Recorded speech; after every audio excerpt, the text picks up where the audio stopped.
Welcome to this week's End of Days Update, coming to you from Boise, Idaho. We have had such a great time here at Life Church. It's such an awesome church. People are so hungry. If you're in the area tonight, we'll be speaking again here in Boise, and then we'll be heading home tomorrow. We're coming to you every week to look at the different things that point to the coming of the Lord, specifically the Ezekiel 38 signs, because that happens right after the rapture of the church. We know the second coming has sign after sign after sign, but the rapture is signless. So if we can look at what happens right after the rapture, we can tell we're very close to the rapture of the church. So we're so blessed. You remember, we're getting into this so that it brings great joy and great hope. I had a guy say one time, well, if you preach on the coming of the Lord, Joe, it'll get everybody's hopes up. That's exactly right. So we get into all this stuff to not have an escape theology, but have an accelerated mentality to do the will of God in a short period of time. The stuff's happening every single week that doesn't really get reported a lot in America and different parts of the world, but we look at the things that are pointing to his return. Many, many, many things are happening. So let's pick up what's happened this last week in Israel. Wow, specifically the big thing, Jerusalem, the Temple Mount. Just so there was some rioting over the Golden Gate where the Palestinians were going to get through. It got opened up the other day. Well, I love that a group of Israelis got together this last week and said, you know what? It's time for a synagogue to be on the Temple Mount. Now, this is probably one of those things where all hell will break loose, because this is what the Bible said. Jerusalem will be a cup of trembling for all nations. And you know, there's 4 mosques on the Temple Mount, Islamic mosques, but the Jews can't even pray on the Temple Mount. So this last week, there's a massive push to have a synagogue on the Temple Mount. Now, this is a precursor to what's going to happen when the temple's rebuilt, because right after the rapture of the church, they're going to build a makeshift temple and they're going to start having sacrifices. So we're very close to that, because this last April, they dedicated the altar of the sacrifice, and last year they got arrested for doing it. This year they did not get arrested. So things are all pointing to what's going to happen right after we're gone.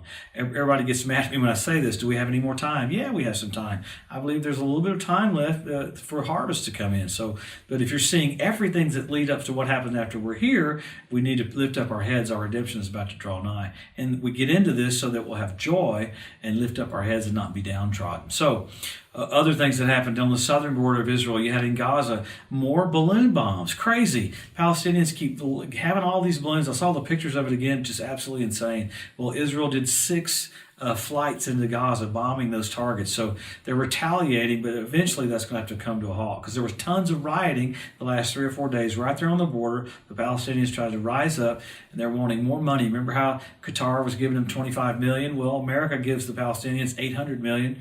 The EU gives them $600 million. So there's been a squeeze on their money, so they're actually acting a little wilder. So it is interesting that the peace plan that's coming, even Jared Kushner talked about the Palestinian state, that the borders are going to be drawn up. It's kind of bizarre that that's even happening. So I brought up his name because this last week, Jared Kushner met with the president of Turkey, trying to convince them to buy F-35s instead of having Russian S-400 defense missile systems all over Turkey. And Turkey's a big deal. Jared Kushner talked them into having a Turkish buffer on the northern part of Syria, because in the middle of all this happening, you had Assad from Syria fly up and meet with Tehran, and you had 3 regiments of Iranian troops on the border of Israel yesterday. So after all those meetings happened, Iran responded by saying, okay, we're going to line up on the border of Israel. And this is what they publicly said: we're going to invade the Golan Heights.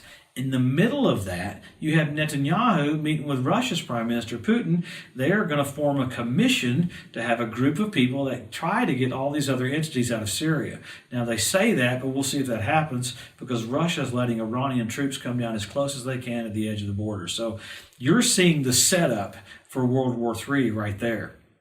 Now, in the middle of that, we send over our THAAD, it's called a THAAD system. It's Terminal High Altitude Defense System. That's been put down in the southern part of Israel. That's the first time ever. That's a high-level missile defense system that's from America. That's in Israel right now. Why would they do that? Because they're anticipating Iran firing missiles at Israel. Remember the new missiles that came out the other day that we said, and Israel said, we can't defend Israel with, that these are fired from Iran. They keep a low altitude. So you're seeing all these things that point point to the coming of the Lord. There's so much weird anti-Semitism happening. You had the graves that were defaced in France near Strasbourg this last week. Again, there's more of those happening.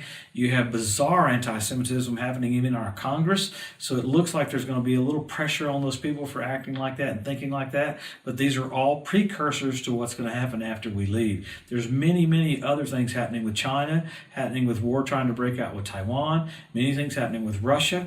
Russia's doing the craziest stuff they can do on the Black Sea as far as airplanes flying, again, without transponders so that they can be provocative. So you're watching these set up for the coming of the Lord. So what do we do every week? We look at the signs. Israel made a nation. Jerusalem won back. Hebrew language restored. Ethiopian Jews brought back. You got the fertility of the land of Israel. Amazing. You have 172 different species of predatory birds start showing up in the land.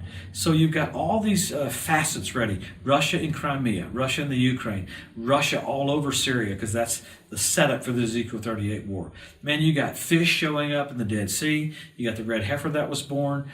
Our pets' heads are falling off. No, that's from Dumb and Dumber. But I mean, you got all this stuff happening that Jesus said you'd see right before he returns. So you go from all the signs, men will be loving themselves, have selfie sticks. You go from that to having signals, blood red moons on Passover and Tabernacles, 4 in a row. When's the last time you had that? 1967, when Jerusalem was won back. 1948, when Israel's made a nation. 1492, when the Jews kicked out of Spain. So you're seeing signals at the Bethlehem Star last year. Mercury do fly by the sun.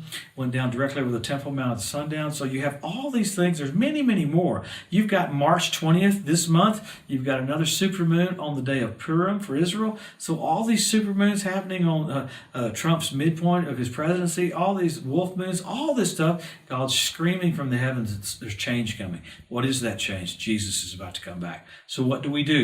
Help our local church, help our local pastor get the message out. It's all hands on deck. Everything the Lord has for you to do, this is your hour to be obedient and to go for it. This is not the time to kind of chill. This is the time to be all in. Why? We're about to see the King of Kings and the Lord of Lords. What a wonderful blessing to be the generation that the entrance of the King into the earth. How cool is that? Jesus of Nazareth coming so soon.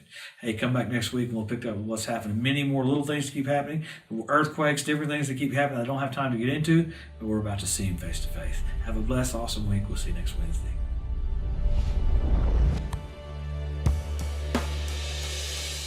Thanks for joining us today at the End of Days Update.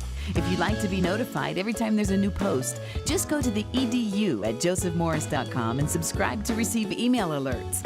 If these posts and updates have been a blessing to you, please consider making a one-time donation to help get the message out, or even becoming a monthly partner with Joseph Morris Ministries.